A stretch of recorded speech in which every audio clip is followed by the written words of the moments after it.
बिस्मिल्लाहिर्रहमानिर्रहीम। District bar association Sialkot में civil जजेस प्रिपरेशन, कॉम्पिटिटिव एग्जाम्स और यंग लाइन्स की स्किल डेवलपमेंट प्रोग्राम के हवाले से जो हमने लेक्चर सीरीज का आगाज़ किया था, वो अल्हम्दुलिल्लाह आज तकरीबन 2.5 मंथ हमें रेगुलर क्लासेस कंटिन्यू करते हो गए हैं और 6 डेज ऑलमोस्ट हमने क्लासेस ये चलाई हैं डिस्ट्रिक्ट बार एसोसिएशन सियालकोट में एवर इन इट्स हिस्ट्री। उसी सिलसिले में आज हमारे पास हमारे डिस्ट्रिब्यूशन गेस्ट हैं, गेस्ट स्पीकर हैं मलिक कासिम मुमताज़ साहब, सिविल जज। और हमारे लिए ज़्यादा ऑनर की बात यह है कि अल्हम्दुलिल्लाह he is the bar member of district bar association Sialkot. यहीं पर अच्छा प्रैक्टिस करते रहे हैं और अल्हम्दुलिल्लाह जब जुडिशरी में इन्होंने ज्वाइन की तो वहाँ पर भी अल्हम्दुलिल्लाह माइलस्टोन इनकी प्रेसिडेंट्स और उसमें काम कर रहे हैं। तो मैंने मलिक साहब को रिक्वेस्ट की थी कि आए, ये हमारे जो एस्पिरेंट्स हैं डिस्ट्रिक्ट बार एसोसिएशन सियालकोट के, आप जो बहनें और भाई हमारे बैठे हैं, ताकि इनके साथ अपना एक्सपीरियंस और नॉलेज शेयर करें। तो मुस्लिम फैमिली ऑर्डिनेंस और गार्डियंस एंड वार्ड्स एक्ट के हवाले से मैंने रिक्वेस्ट की थी कि उसमें आप अपना लेक्चर हमारे एस्पिरेंट्स को डिलीवर करें। तो विदाउट वेस्टिंग एनी टाइम मैं रिक्वेस्ट करूंगा मलिक कासिम मुमताज़ साहब, ऑनरेबल सिविल जज साहब से को तशरीफ लाएं और अपने लेक्चर का आगाज़ करें। सब बैठ के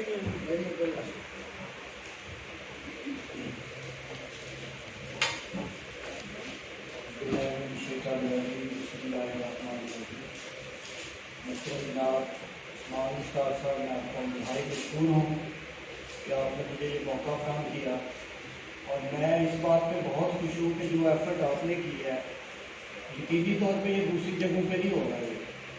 तो जब हमारी सिलेक्शन यहाँ पे इस प्रोसेस में थे तो हमें तो ये अपॉर्चुनिटी भी अवेलेबल नहीं थी। तो आप लकी हैं कि आपको ये मौका फराहम किया गया है। आपके लिए अच्छे अच्छे जो प्रोफेसर हैं, लेक्चरर्स हैं, वो यहाँ पर मौजूद हैं। तो ये बड़ी खुशी की बात है। जहाँ तक बात है कि जुडिशरी के अंदर डिस्ट्रिक्ट सियालकोट की नुमाइंदगी बहुत कम है, इसकी वजह शायद ये जो मैं महसूस करता हूँ वो ये है कि यहाँ पे एजुकेशन फर्स्ट और सेकंड प्रायोरिटी नहीं है। फर्स्ट प्रायोरिटी बिजनेस है, सेकंड प्रायोरिटी जो है वो फॉरेन कंट्री है, तो शायद थर्ड या फोर्थ प्रायोरिटी आपकी एजुकेशन है। और जब एजुकेशन प्रायोरिटी नहीं होगी तो सर्विस ऑब्वियसली नहीं होगी। शकरगढ़ की जो नुमाइंदगी है वो बहुत ज़्यादा है, मंडी बाउंड्री की बहुत ज़्यादा है। शकरगढ़ की नुमाइंदगी क्यों ज़्यादा है कि वहाँ पे उनके पास ऑप्शन कोई नहीं है, कोई एग्रीकल्चर नहीं, कोई इंडस्ट्री नहीं, एजुकेशन और फिर सर्विस। तो हम भी यही चाहते हैं, हमारी ख्वाहिश है, दुआ है कि हमारी बाहर से लोग हैं वो नुमाइंदगी करें। तो इस हवाले से मैं ये आपसे रिक्वेस्ट करता हूँ कि आप पढ़ें, इसको मेहनत करें। ये इतना आसान काम नहीं है। हम तो चले बाई चांस हो गए, लेकिन अब थोड़ा मुश्किल है काम। तो जो मुझे असाइनमेंट दी गई है वो मुस्लिम फैमिली लॉज ऑर्डिनेंस है और गार्डियन है। तो मैं ये पहले पूछता हूँ कि पढ़ा है किसी ने मुस्लिम फैमिली लॉज? प्रैक्टिस तो बाजवा साहब आप आगे आ जाए। प्रैक्टिस कौन कौन सिविल की करता है?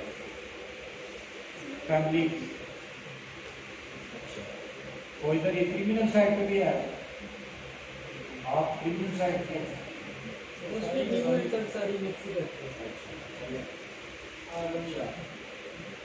जो मेंटेनेंस है, क्या वाइफ जो है वो मेंटेनेंस यूनिट काउंसिल से क्लेम कर सकती है? किस सेक्शन के तहत? ये एनिमल हेल्थ जी मैडम आपने सही बोला है, लेकिन सेक्शन 9 है मुस्लिम फैमिली लॉज ऑर्डिनेंस 1961 का सेक्शन 9 है। और इसमें ये बात याद रखिए कि 2015 में इसमें अमेंडमेंट हुई थी, शायद उसका अभी लोगों को नहीं पता। उसके अंदर उन्होंने वाइफ के साथ चाइल्ड का वर्ड भी ऐड कर दिया।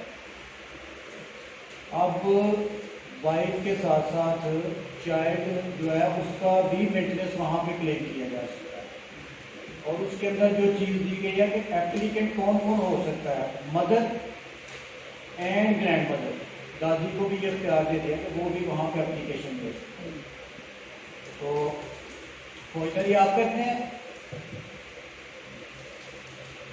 क्या नाम है आपका? उस्मान साहब, प्री रेस्ट बेल की ग्राउंड्स किधर लिखी है? वहाँ पे तो कोई ग्राउंड नहीं लिखी। प्री रेस्ट बेल ऑब्वियसली आप मूव करते हैं, उसकी ड्राफ्टिंग करते हैं, तो वो ग्राउंड्स कहाँ पे लिखी हुई है? कल को आपको कोई कोर्ट पूछ ले, कोई बता सकता है आप में से?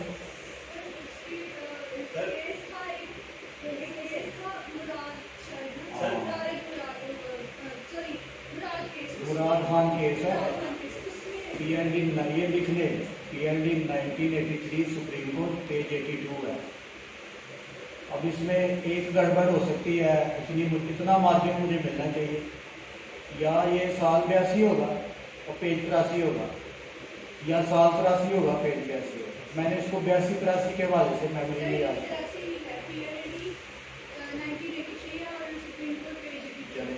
मुराद खान केस है, इसके अंदर ग्राउंड है, ये आपने याद रखना है जो क्रिमिनल साइड में प्रैक्टिस कर रहे हैं। ग्राउंड्स 498 में कहीं लिखे हैं, ये थ्रू जजमेंट्स हैं। और इस पे जो एक और केस था मैं आपको लिखवा देता हूँ, PND 2009 सुप्रीम कोर्ट 429, ये डस्का केस है। डस्का के राना अरशद साहब थे, ex president Daska bar association, उनका बेटा मर्डर हो गया संबड़ियाल की साइड पे ना, तो FIR हुई, तो उसमें 2 या 3 जो अक्यूज थे वो डिसेबल थे। उन्होंने प्री रेस्ट बेल मूव की, तो हाई कोर्ट ने उनकी डिसेबिलिटी की बुनियाद पे बेल जो है वो कंफर्म कर, वो क्रिमिनल डिवीजन में सुप्रीम कोर्ट चले गए, तो मिस्टर जस्टिस खलील मारदमदे साहब ने कहा कि जो ग्राउंड्स मुराद खान केस में दी गई हैं उनसे बाहर नहीं कोर्ट जा सकती प्री रेस्ट बेल, तो वहाँ पर तो डिसेबिलिटी कोई ग्राउंड नहीं। जो प्री रेस्ट की मेन ग्राउंड है वो mala fide of the police as well as complainant है। बताएं बदनीति क्या है? अब इस पे मैं आता हूँ, मेलाफेडी जो है, अब उसमें PLJ 1988 लिखने, मैं ये जो बात आपको बता रहा हूँ ये ज़िमनन बता रहा हूँ, और ये लिखने क्योंकि ये मैंने तो बड़ी रिसर्च की थी, जब मेरे पास एक बेल आ गई तो यहाँ पे थे, मैं क्योंकि सिविल प्रैक्टिस करता था, तो मेरे पास मुंशी था बड़ा पुराना, तो मैंने उसे कहा क्या सूरत हाल है? उसने कहा कि बेल हो जाएगी 3-4 की बेल, अब फीस तो किसी को बुरी नहीं लगती। मैंने कहा बेल लिख के तो रख दो, वो लगी यहाँ पे शराद कियानी साहब थे, कि बाजवा साहब जानते हैं कि ये हमारे साथ हैं। तो मैं जैसे रूटीन में आप प्रैक्टिस करते हैं या आर्गूमेंट्स करते हैं, तो मैंने भी ऐसे जाके आर्गूमेंट्स किए, मैंने कहा नहीं यंग मैन मज़ा नहीं आया, एक हफ्ते की डेट देता हूँ दोबारा बहस कर। मैंने कहा ये तो फटे ही पड़ गया है, मुझे तो मुंशी ने कहा था ऐसे भी हो गए। फिर मैंने आगे रिसर्च की, उसमें जो प्रपोजिशन थी वो ये थी कि वो बंदा उस पर FIR हुई, उसको 1 साल पता ही नहीं है कि मेरे खिलाफ पर्चा हुआ। जब पुलिस उसे अरेस्ट करने गई तो वो मेरे पास आया, मैंने बेल मूव कर दिया। मीनवाइल वो स्कैंडल हो गया। अब जज साहब ने मुझे कहा कि ये स्कैंडल है, तो आप पहले उन्होंने कहा कि ये किस तरह इंटाइटल।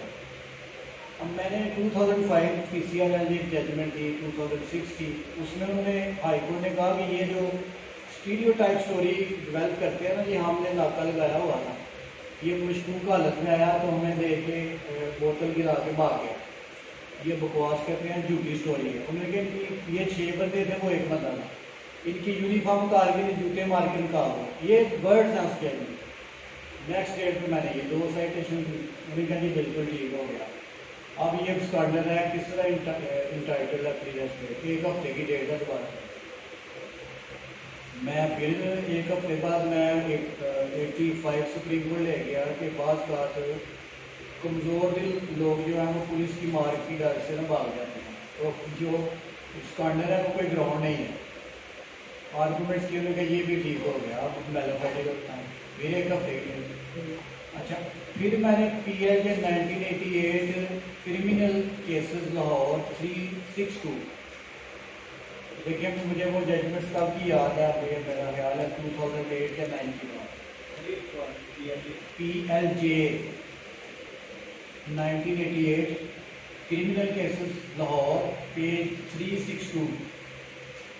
अगर कोई पेज की गड़बड़ हो जाए ना तो भाई रब्ता कर लीजिएगा। अब ये मैं अपनी मेमोरी की बुनियाद पर जो आपको बता रहा हूँ, मेरा ये सब्जेक्ट नहीं था। वो PCRL में पेज मुझे नहीं याद है, वो वाजा साहब को मैं बता दूँगा ये आपको करने का। अब ये जब मैंने वो मेलाफाइड उसमें ये हेड किया था लाहौर हाई कोर्ट ने कि मेलाफाइडी ज़रूरी नहीं है कि पिटिशनर बताए, mala fide can be drawn from the surrounding circumstances of the case. अब ये देखिए ये सराउंडिंग सर्कमस्टांसेस कि वो 6 बंदे हैं वो 1 बंदा है, तो ये मेलाफाइडी तो आप वहाँ से ड्रा कर सकते हैं। सिमिलर नेचर की जजमेंट फिर आगे रिपीट हुई 1986 में और 2014 में। तो ये जिम्मन मैंने आपको बताया कि जो आपका लेवल होना चाहिए। मैं आपको ये बताता हूँ कि मेरी सिलेक्शन की वजह क्या बनी। मेरा इंटरव्यू हो रहा है तो मुझे बाजवा साहब है वहाँ पे ना, जैसे महमूद मकबूल बाजवा साहब। अब मुझे तो नहीं पता था, मेरा पेपर भी तुमने सामने रखा हुआ। वो इंटरव्यू करते करते ना मुझे कहते हैं जेंटलमैन आपने अपने सिविल के पेपर में एक साइटेशन कोड की है PLD 87 सुप्रीम कोर्ट, आपने पेज नंबर नहीं लिखा। ऑब्वियसली मैंने नहीं लिखा था। जब उन्होंने इतनी बात की तो मैं थोड़ा परेशान हो गया। मैंने तो कहते हैं यार वो आप स्किप कर गए हो जल्दी में। अब जल्दी में स्किप बंदा तब करता है जब एक ही पेंसिल से लिख रहा हो, एक ही कलम से लिख रहा हो। तो जब आप वो कलम रख के मार्कर से हेडिंग दे रहे हो तो स्किप तो नहीं करते, इतना तो मुझे पता था। मैंने कहा नहीं सर ऐसी बात नहीं है। जब ये मैं साइटेशन कोड ला रहा था तो पेज की गड़बड़ हो गई, एक दफ़ा देन कहेगी ये है, एक दफ़ा कही ये है, तो मैंने ब्लैंक छोड़ दिया।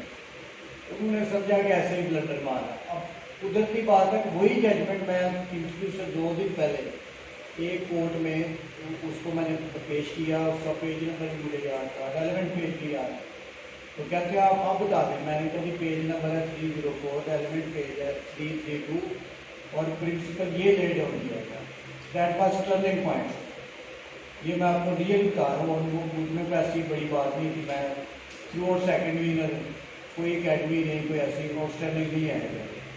यहाँ पे प्रैक्टिस करते हुए हैं। ये मैडम मैंने देखा हुआ मैडम की तब 2005 के बाद थी ना आप? मैंने 14 मैं 15 में सिलेक्ट हुआ ना, 14 में मैंने देखा है आपको। बाजवा साहब को भी देखा हुआ। ये बाकी भी मुकम्मल है मेरे। बाजवा साहब 14 के आगे भी पहला नहीं लाते। तो ये मैं ये बातें बताने का मकसद ये है, देखें जो तैयारी है ना आपने, अगर तो आप सीरियस हैं एग्जाम देने के लिए फिर आप बिल्कुल आप पढ़ें, उसको देखें।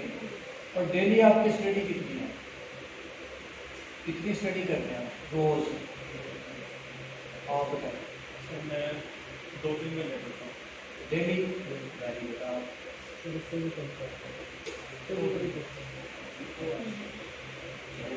कम से कम आपको 4 आवर्स पढ़ना चाहिए। और पढ़ना इस तरह चाहिए कि वो जो आप पढ़ रहे हो अब्जॉर्व करना है। मैं अक्सर कहता हूँ अकबर इलाहाबादी का शेर है कि पोस्ट को लफ्ज़ ही सिखाते हैं, आदमी आदमी बनाते हैं।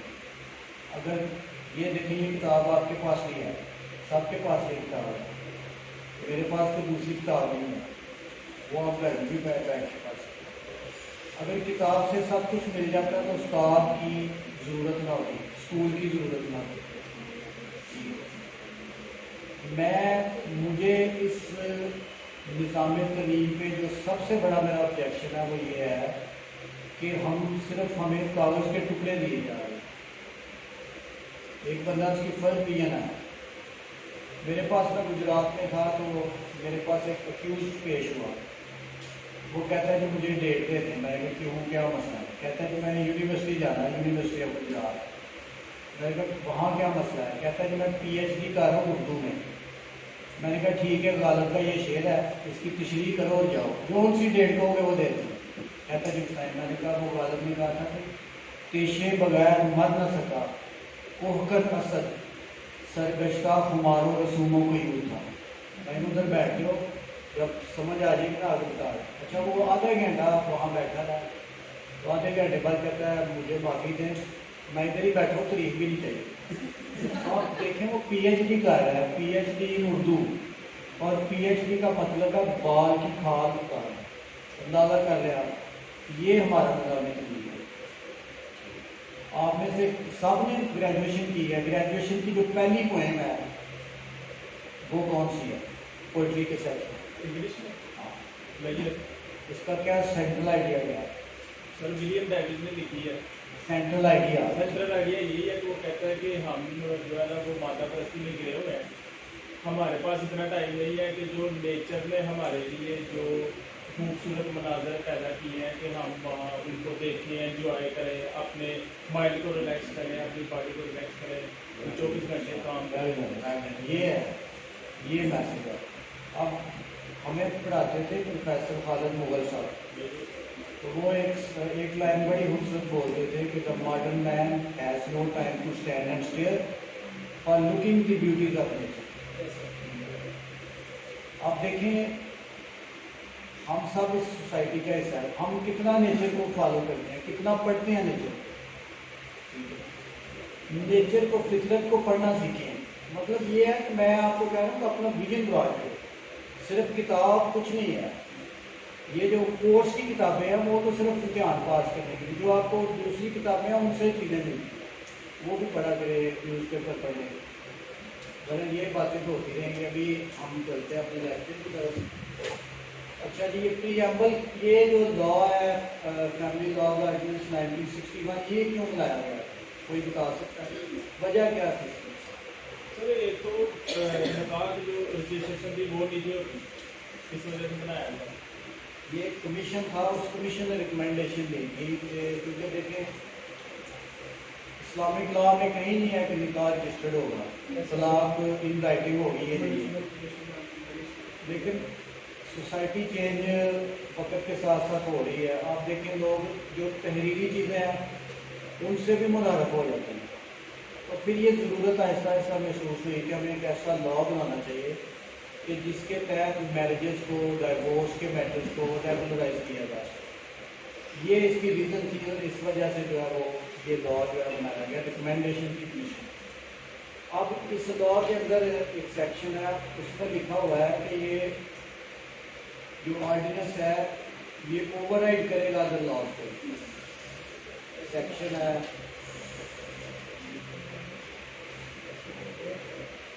सेक्शन 3 है, the provisions of this ordinance shall have effect notwithstanding any law, customs or usage, and the registration of Muslim marriages shall take place only in accordance with those provisions. For the removal of doubt, it is hereby declared that the provisions of the Arbitration Act, the Code of Civil Procedure, and any other law regulating the procedure of court shall not apply to any arbitration council. जो arbitration council बनती है उस पर ना arbitration act लाई होता है, ना CPC, और ना ही कोई कानून शामिल है। arbitration council ने अपनी प्रोसीडिंग करनी है अपने तरीके से। सेक्शन 4 बहुत इंपॉर्टेंट है, कोई बता सकता है? सेक्शन 4 सक्सेशन का है जी, कोई आप बताएंगे? सब्सटेंशन में रिलेटेड है, तो ये आप मोबाइल पर क्या करें, पीडीएफ फाइल तो ये दिख नहीं रहे आप नोट नहीं कर रहे? वो मैं साथ में बनाया एक फॉर्म, उसमें मैं ऐड कर दिया। यार पेंसिल होनी चाहिए आपके पास, वो नोटबुक होनी चाहिए। अच्छा चले बताएं सेक्शन 4 क्या है। असलम कौसरी का शेर है कि शहर में आकर पढ़ने वाले भूल गए इसकी माँ ने कितना जेवर बेचा है। पढ़ा तो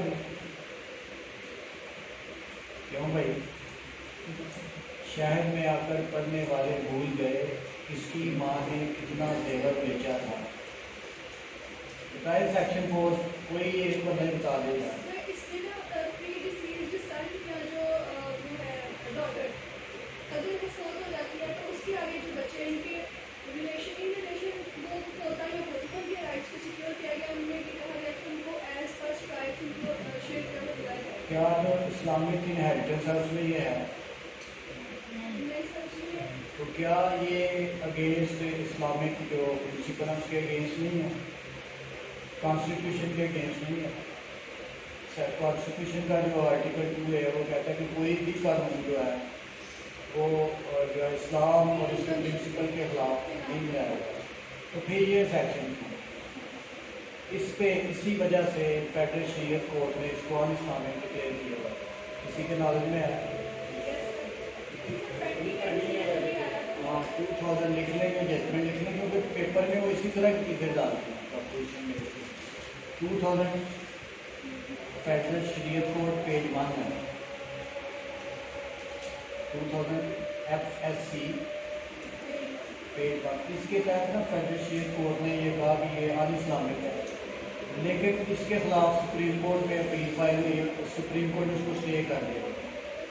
वो गलबन है PLD 2003 सुप्रीम कोर्ट,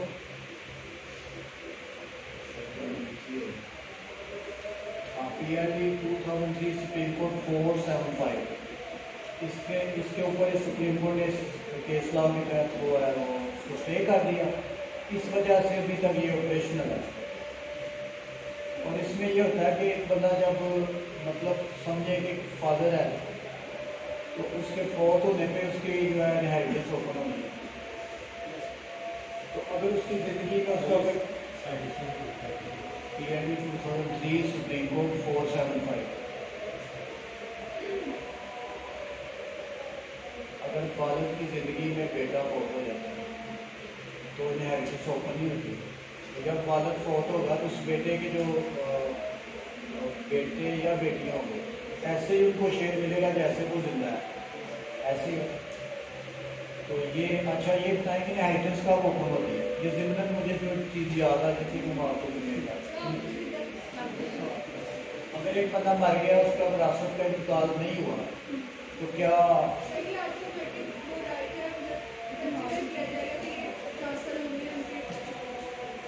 जिस लम्हे बंदा फौत होता है उसी लम्हे इनहेरिटेंस ओपन हो जाती है। इस पर जजमेंट लिखे, बेसिक जजमेंट मैं आपको बता रहा हूँ। PLD 1990 supreme court page 1, justice Abdullah साहब बड़े डिस्ट्रिक्ट जज थे उनकी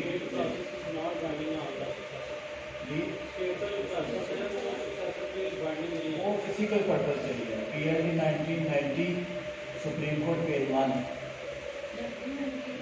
1990 supreme court page 1 justice Abdullah साहब की जजमेंट है, अभी तक वही फॉलो हो रही। अच्छा इसके बाद है रजिस्ट्रेशन ऑफ मैरिजेज है। वो ऑब्वियसली आपको पता है कि पहले तो इस्लामिक जो प्रिंसिपल के तहत तो मैरिज का कॉन्सेप्ट नहीं था, लेकिन वो इसी पर्पज़ के लिए रजिस्ट्रेशन की गई कि लोगों के जो मामला है वो स्ट्रीट लाइन में आ गए, रेगुलराइज करने के लिए। तो क्या प्रोसेस है रजिस्ट्रेशन का?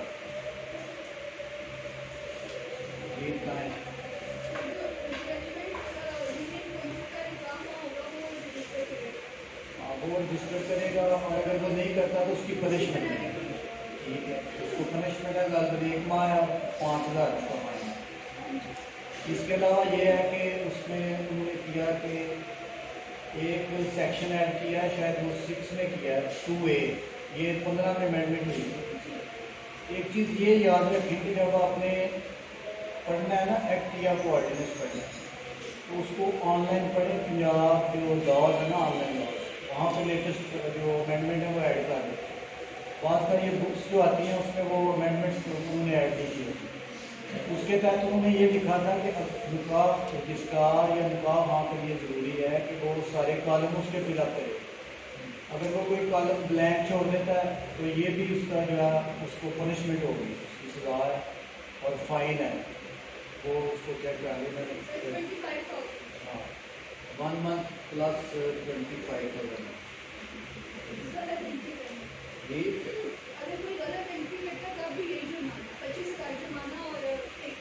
जी बिल्कुल ऐसे। अच्छा उसके बाद है अपना पोलीगैमी कि अगर कोई शख्स जो है वो during subsistence of marriage second marriage करता है विदाउट परमिशन ऑफ आर्बिट्रेशन को without permission of first wife. तो ये जो है ये दैट इज एन ऑफेंस, और इसके तहत जो है उसकी पनिशमेंट दी गई है वो 1 साल है, और फाइन है लगभग 5 लाख 5 लाख, और साथ वो जो डबल अमाउंट है वो सारी वो फॉरेन पे करेगा। इस पे ना एक जजमेंट दी थी इस्लामाबाद हाई कोर्ट ने, मुझे वो ऑब्वियसली याद नहीं है, लेकिन वो गालबन की 2019 की जजमेंट है, PID 2019 इस्लामाबाद। पेज आप चेक कर लीजिएगा, उसमें जो PID का फर्स्ट हुआ है उसमें उनने ऐसे हुआ था कि ट्रायल कोर्ट में सजा दे दी थी, तो फर्स्ट एपलेट कोर्ट ने उसको जो है वो सेटिस्फाइड कर दिया। मैटर हाई कोर्ट गया तो हाई कोर्ट ने कहा कि नहीं, जो प्रोसेस है उसको फॉलो करके परमिशन लेनी पड़ेगी। मतलब फर्क नॉर्मली जो करते क्या है सोसाइटी में, करते वो ये है कि वो जो हस्बैंड होता है ना वो एक स्टैम्प पेपर पर उसके परमिशन लिखवा लेता है, खुद ही लिख के ना उससे साइन उठा करवा लेता, बाद में कहता है ये देखें ये परमिशन दे दी। उन्होंने कहा ये प्रोसीजर नहीं है, उसका प्रोसेस ये होगा कि वो एप्लीकेशन इन राइटिंग देगा, वहाँ पे जो चेयरमैन यूनियन काउंसिल है या वो उसके ऊपर आर्बिट्रेशन काउंसिल कॉन्स्टिट्यूट करेगा, उसी तरह जिस तरह डाइवोर्स के मैटर में करता है। उसका प्रोसेस ये है कि विद इन 30 डेज वो दोनों को नोटिस भेजेगा, दोनों को कहे दो अपने नुमाइंदे आप मुकर्रर करें। नेक्स्ट 60 डेज में वो जो है वो आर्बिट्रेशन काउंसिल जो है वो सुलह की कोशिश करे। इसके अंदर परमिशन के अंदर वो देखती है कि क्या सूरत हाल है। जब वो परमिशन देती है तो वो रीजन लिखेगी कि इन वजूहात के बिना पे हम परमिशन देंगे, और वो आर्डर जो है वो रिवाइजेबल आर्डर है, उसकी रिवीजन फाइल होगी कहाँ पे? जी हाँ, डिस्ट्रिक्ट कलेक्टर, तब तो उसको DOR कहते थे, अब शायद DC या उसके पास रिवीजन फाइल होगी। और रिवीजन का जो आपकी लिमिटेशन है वो रूल्स के अंदर लिखी हुई है, जो वेस्ट पाकिस्तान फैमिली को लॉज ऑर्डिनेंस 1961 के साथ 61 के रूल्स भी हैं, वो भी आपने साथ पढ़ना है, क्योंकि रूल्स के अंदर उसने लिमिटेशन और प्रोसेस दिया हुआ है कि कैसे उसको आपने कॉन्स्टिट्यूट करना है, कैसे करना है। उसके बाद आपका डाइवोर्स है। सर वैसे ये सेक्शन 6 जो है ना हाँ, वो इसके- ये आने क्या वैसे कौन सा? ये जो सेक्शन 6 पॉलीगैम पढ़ा के इजाजत की है दूसरी शादी नहीं हो सकती, मेरे ख्याल से ये आने से अगर ये सेक्शन ना हो तो फिर सारों ने 4-4 शादियाँ की हों, कम से कम थोड़ी रिस्ट्रेंट तो है ना। अच्छा, लेकिन सर इसके ऊपर कोई जल्दी कभी तक क्यों नहीं? जजमेंट सर एक्चुअली ये है कि उन्होंने ये नहीं कहा, लेकिन जो इसका प्रॉब्लम ये है कि मेंबर हमने हवाले कर दिया मुद्दा के, यूनियन कौंसिल हवाले कर दिया नीम हादरा, जो मतलब वहाँ पर सेक्रेटरी बैठे हैं, आपने बर्थ का एंट्री करवानी है, आपने डेथ की एंट्री करवानी है, वहाँ पे हमने वो बंदा बिठाया जिसको नाम लिखने के बेसिक जो फॉल्ट हैं। मेंबर जिसने हमारी इखलाकी तरबियत करनी है, वहाँ पे हमने वो बंदे बिठाए जो रिजिड है, वहाँ पे पढ़े लिखे लोग होने चाहिए जो ब्रॉड माइंड। और मौलवी क्या करता है, वो एक आयत का एक ही हिसाब में बता देता है कि 4 शादी की इजाज़त है कि बस, उसके आगे ये लिखा हुआ है कि अगर तुम मुस्ताहिक रखते हो इंसाफ कर सकते, तो इंसाफ तो ये है। देखिए ये भी तो उसी की एक शक्ल है ना, कि जो पहले वाली आप उससे पूछें तो सही ना, क्या आप उसको मेंटेन कर सकते हैं, रीज़न क्या है, तो ये सारी चीज़ें उसके अंदर आ जाए। उसके बाद है डाइवोर्स। डाइवोर्स का सेक्शन है, वो डाइवोर्स का ये है कि आप इन राइटिंग को नोटिस पे देगा, नोटिस ओरिजिनल किधर जाएगा और उसकी कॉपी, अगर उसने कॉपी जो पोस्ट कर दी है, पोस्ट ऑफिस से उसने पोस्ट कर दी है, वाइफ कहती है मुझे मिलेगी, फिर क्या करेगी? उसका नॉलेज ही इनफ है, उसने डाइवोर्स पे दी, उसको जो है इसका नॉलेज हो गया कि ये डाइवोर्स मैं नॉलेज की बात नहीं कर रहा, मैं ये कह रहा हूँ कि मैं ये सवाल आपसे पूछ सकता हूँ। मैं कहता हूँ देखिए, यूनियन कौंसिल में चला गया नोटिस, यूनियन कौंसिल ने आर्बिट्रेशन कौंसिल नहीं बुलाई, उन्होंने भी नहीं कुछ बताया, वाइफ आ कहती है मुझे मिला ही नहीं जी। मैं ये कह रहा हूँ कि वो कहती है मुझे मिला ही नहीं, केडी नहीं लगाया उन्होंने। सर उसको यूनियन कौंसिल की तरफ से भी नोटिस किया जाता है, जो इसमें ना आपको वो जो एक एक्ट है वो और मुझे ध्यान नहीं आ रहा, उसका सेक्शन है 26 या 27। वो कहता है कि जब कोई खत पोस्ट ऑफिस के हवाले कर दिया जाता है, पोस्ट कर दिया जाता है, तो that presume to be deliver. जैसे प्रीएम्पशन केसेस में आप कहते हैं, वो कहता है कि मुझे तो मिला ही नहीं, सेकेंड डिमांड है, तो उसमें उन्होंने कहा नहीं, वो प्रज्यूम किया जाएगा। हाँ, अगर वो एज अदरवाइज बताता है, अब उस पर उसकी रिस्पॉन्सिबिलिटी है। क्या उसका एड्रेस गलत था? अगर एड्रेस भी सही है, कोई एड्रेस में फॉल्ट नहीं है, तो वो ऐसे सबर किया जाएगा कि जैसे उसको मिल गया। अगर वो कहते हैं कि नहीं मिला, तो ओनस उस पर है, ओनस के थ्रू वाइफ पे होगा। जब नोटिस इन राइटिंग जाता है, रिसीव होता है यूनियन काउंसिल में, तो यूनियन काउंसिल की जिम्मेदारी है कि वो विदिन 30 डेज दोनों फ्रीकैन को बुलवाएगी और उसे उनको कहेगी कि दो अपने नुमाइंदे मुकर्रर करें। दो उनके नुमाइंदे होते हैं और एक होता है यूनियन काउंसिल का चेयरमैन या नाज़म या जो भी आजकल होता है। नहीं, सेक्रेटरी नहीं हो सकता, वाइस चेयरमैन नहीं हो सकता, चेयरमैन होगा। वो आर्बिट्रेशन काउंसिल नेक्स्ट 60 डेज जो है उसके अंदर कोशिश करती है उनकी सेटलमेंट की। अगर नहीं होती तो फिर 90 डेज के बाद वो सर्टिफिकेट ऑफ इफेक्टिवनेस डिलीवर कर उनको दे देती है। अगर 90 डेज गुजर गए हैं और उन्होंने सर्टिफिकेट भी नहीं दिया, फिर क्या होगा? इफेक्ट तो हो जाएगी, वो इफेक्ट तो हो जाएगी, तो ये फिर यूनियन काउंसिल की गलती है कि उन्होंने अपना प्रोसेस नहीं फॉलो कोई इसके अलावा मैडम के अलावा भी तो कोई बोले नहीं यार। ये मैडम मेरे ऑफिस से हैं, ये आपको पता, मेरे ऑफिस से कोई और बोले, और मैंने उनको नहीं बताया कि ये आपने ये ऑटोमेटिकली जो है ना, ऑटोमेटिकली इफेक्ट हो जाएगी 90 डेज के बाद, ऑटोमेटिकली इफेक्ट हो जाएगा। इसमें बहुत ज़्यादा जजमेंट्स हैं, वो आप देख लीजिएगा, मेरे पास अगर कोई लिखी है। अच्छा, एक बड़ा इंपॉर्टेंट क्वेश्चन यहाँ पर मैं आपसे पूछने जा रहा हूँ कि उसने डाइवोर्स दे दी, इफेक्टिवनेस का सर्टिफिकेट भी मिल गया, अब वो कहते हैं जी चले इफेक्ट होने के बाद फिर उनका राजीनामा हो जाता है, वो दोबारा री मैरिज करना चाहते हैं, तो क्या करेंगे? नहीं, अभी मैं खुला की बात कर रहा हूँ। 90 डेज गुजर गए हैं, इफेक्ट भी हो गई जी, दोबारा उस पे जो ना एक जजमेंट थी आफ्टर जो ना सेपरेशन, चाहे वो जैसे भी हो, दोनों एक दूसरे के स्ट्रेंजर है, तो वो एक दूसरे के साथ मैरिज कर सकते हैं। ये कोई और इसके बाद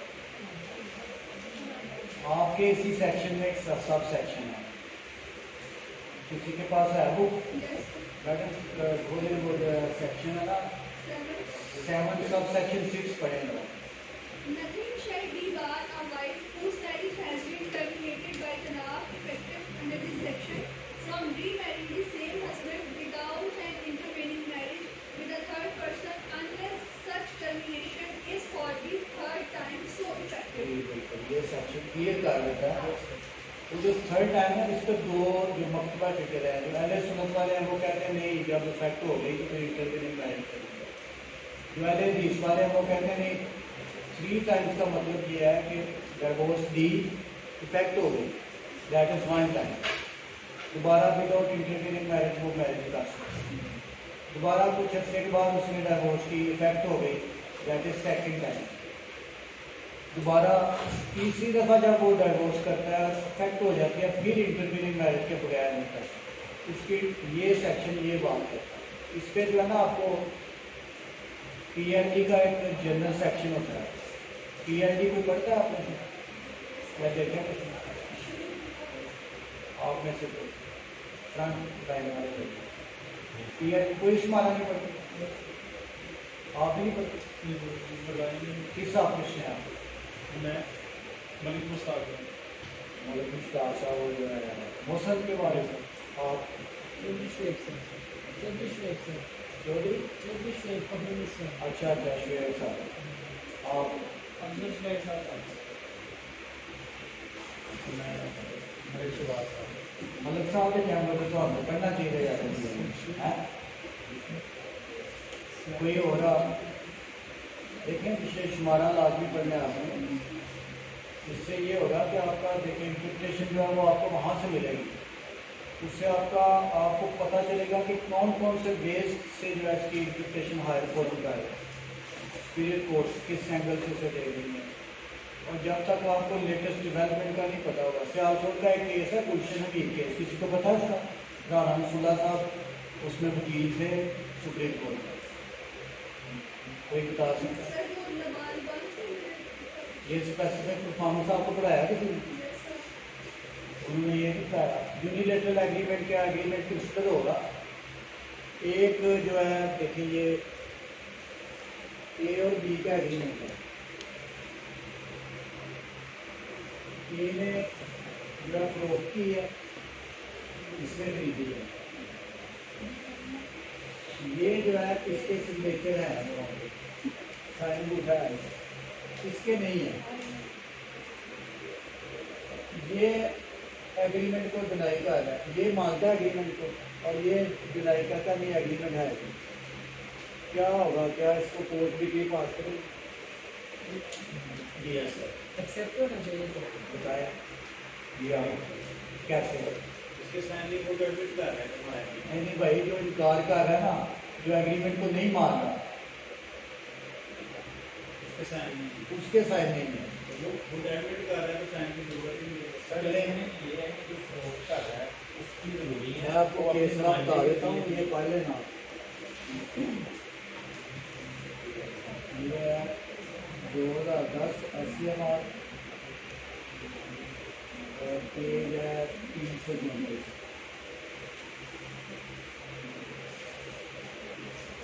ये गुलशन मीर केस है, सियालकोट का केस है क्लियर किया भाई?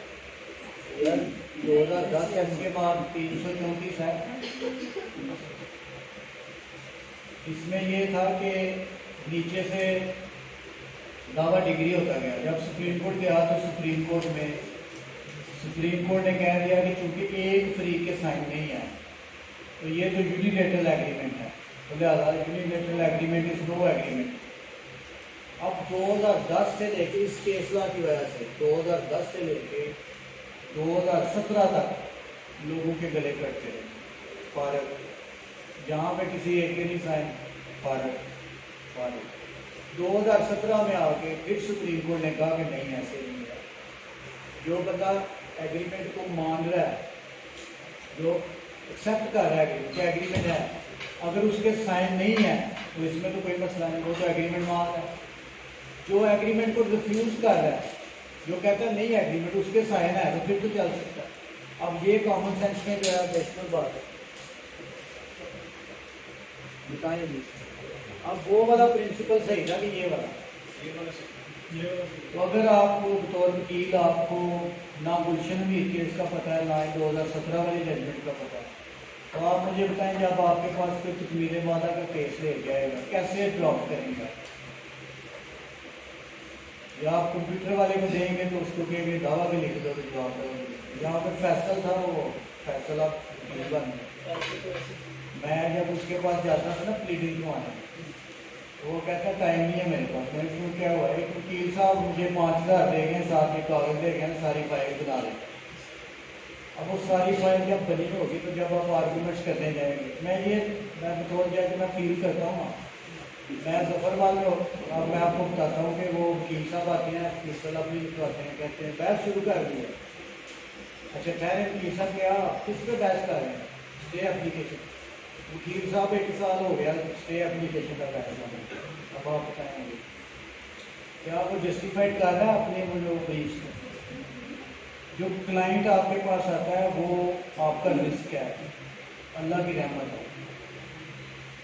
क्लाइंट से लॉयल होना, उसके लिए एफर्ट करना आपकी बुनियादी जिम्मेदारी। आपने जो पढ़े हैं ना, वो आपके जो एथिक्स हैं वो भी पढ़े हैं, ठीक है। तो जब आपको ना गुलशन हबीब केस का पता है, ना आपको 17 वाले केस का पता है, तो कैसे आप कोर्ट्स को या अपनी जो है क्लाइंट को सेटिस्फाई करें? तो इसलिए मैं कहता हूँ कि वो केस लॉ पढ़े, आपको शुमारा कम अज़ कम आपको शुरू करना चाहिए CRD से, और जो सिविल करते हैं उनको CRC लाजमी करना चाहिए, जो फौजदारी करते हैं PCR करना चाहिए। चलिए आप मेंटेनेंस पे आ जाए। मेंटेनेंस का मैडम ने बताया था, वो मैंने आपको बता दिया कि आप ऐड हो गए 2015 में अमेंडमेंट आ गया, तो चाइल्ड की भी क्लेम की जाए। अब मुझे ये बताएं कि हस्बैंड ने डाइवोर्स कर दिया, वाइफ को तलाक दे दी, वाइफ चली जाती है वहाँ पे यूनियन काउंसिल में मेंटेनेंस के लिए, क्या जा सकती है? वो जो इधर का खर्चा है उसके लिए। तो जो वो कहते हैं 3 साल हो गया मुझे के बाद, वो जब डिवोर्स ले लिया तो फिर हस्बैंड ने क्यों सबमिट फिर वो कहाँ जाएगी? तो वो मेंटेनेंस क्लेम नहीं कर सकते। जी ये फैमिली कोर्ट में वो फैमिली कोर्ट में जाएगी। फास्ट मेंटेनेंस को 6 साल का क्लेम कर सकती है। आर्टिकल 120 जो है लिमिटेशन एक्ट का, उसके तहत वो फास्ट मेंटेनेंस 6 ईयर्स का क्लेम कर सकती है, लेकिन वो फैमिली कोर्ट में जाएगी। वो आर्बिट्रेशन काउंसिल जो है वो सिर्फ उसको ड्यूरिंग सब्सिस्टेंस ऑफ मैरिज या कम अज़ कम इज्जत का दे सकती है। अगर वाइफ चली जाती है आर्बिट्रेशन काउंसिल में कि मेरा समांजस भी दिया जाए, हकमैन भी दिया जाए, तो क्या वो आर्बिट्रेशन काउंसिल सुन सकती है? जी क्यों? हाँ, सिर्फ मेंटेनेंस का आर्बिट्रेशन काउंसिल की जुरिडिक्शन नहीं है towards dower amount as well as dowry article 12। इस पे ना मैं आपको केस ला लिखवा देता हूँ कि आर्बिट्रेशन काउंसिल का अख्तियार नहीं है। 1993 CLC 193। इसके अलावा आपको लिखने के NLR 2007 सिविल पे 33। ये जो केसला है ये मुजम्मल खान साहब का है, ये हाईकोर्ट के जाए थे और इसी बार के जनरल सेक्रेटरी रहे हैं, सियालकोट बार के जनरल सेक्रेटरी रहे हैं। और इसमें जो उन्होंने रिलायंस लिया है वो 1990 SCMR पेज 803 सियालकोट केस है, सियालकोट के केस है उसमें 1990 SCMR पेज 803। अच्छा, अब ये मैं बड़ा इम्पोर्टेंट क्वेश्चन पूछने लगा और ये पेपर में भी आ सकता है। आप मुझे बताएंगे आप कि बीबी चली जाती है यूनियन काउंसिल में जाकर दरख्वास्त देती है मेंटेनेंस की, वहाँ पे नाज़म साहब नहीं है, नायब नाज़म है या वाइस चेयरमैन, वो सारी आर्बिट्रेशन काउंसिल बनाता है, सारा कुछ करता है और मेंटेनेंस डाल देता है। क्या इस पर आप लीगल ओपिनियन देते हैं? आपका क्या मौका है इस पर? क्या उसने सही किया गलत किया? सही किया तो इस पर आर्गूमेंट्स दें क्या सही है? क्योंकि जो चेयरमैन का वाइस चेयरमैन है वो चेयरमैन नहीं है तो उसके अच्छा, आप कहते हैं उसकी एकदम बुजुर्गी में वाइस चेयरमैन है, कोई और बंदा बैक साइड से यार बोलो आप।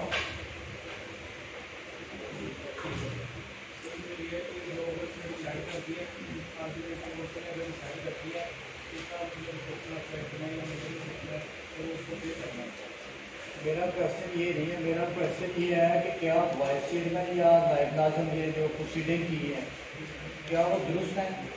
बाजवा साहब करेंगे?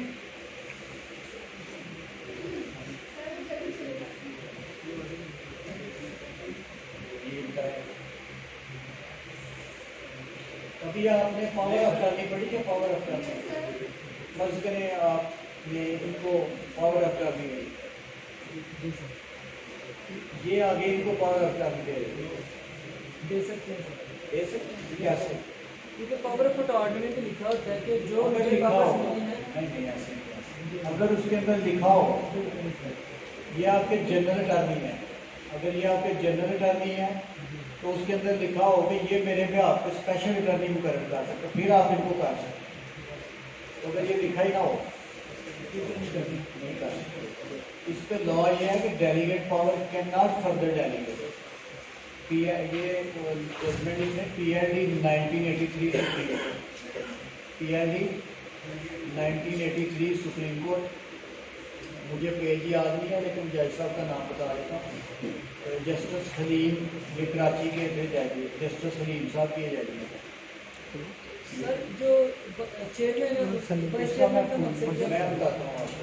अगर चेयरमैन या नाज़म एबसेंट होगा तो फिर पंजाब गवर्नमेंट थ्रू नोटिफिकेशन जो है वो उसको मुकर्रर करेगी कि वो उसकी पावर यूज़ करे, या वो सारी जो सेटअप है वो इकट्ठे होकर रेजोल्यूशन पास करेंगे, ठीक है।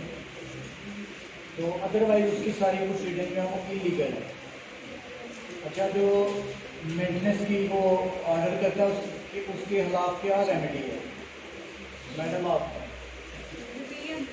कहाँ पे लाई करें? तो कितनी उसकी लिमिटेशन क्या है? रूल्स के अंदर लिखी हुई है लिमिटेशन, क्या कहा है?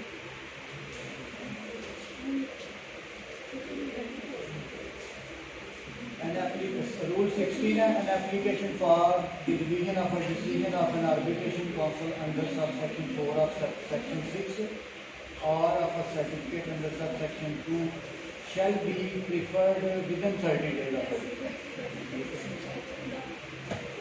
अच्छा जी, इसके अलावा क्या है अभी आपका सेक्शन 10 है कि दावत जो है अगर वो नहीं होगा तो फिर वो उसको जो है वो डिटरमिन कर लेगा। सेक्शन 10 जो है इसका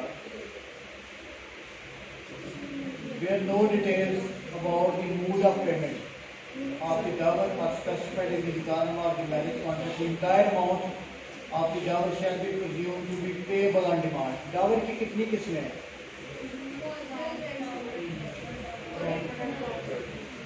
एक होता है प्रॉम्प्ट दावत, एक होता है डेफर्ड, एक होता है ऑन डिमांड। ऑन डिमांड क्या होगा? डेफर्ड क्या होता है?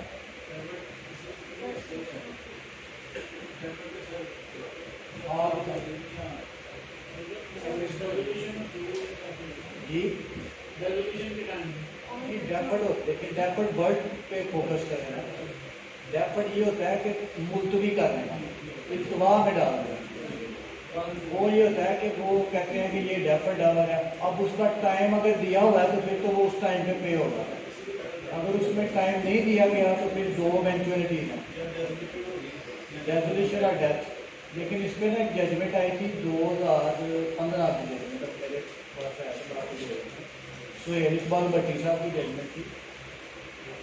उन्होंने कहा कि डेफर्ड डावर अब जब भी वाइफ क्लेम कर रहे हैं तो वो कन्वर्ट हो जाता है ऑन डिमांड। PID 2015 का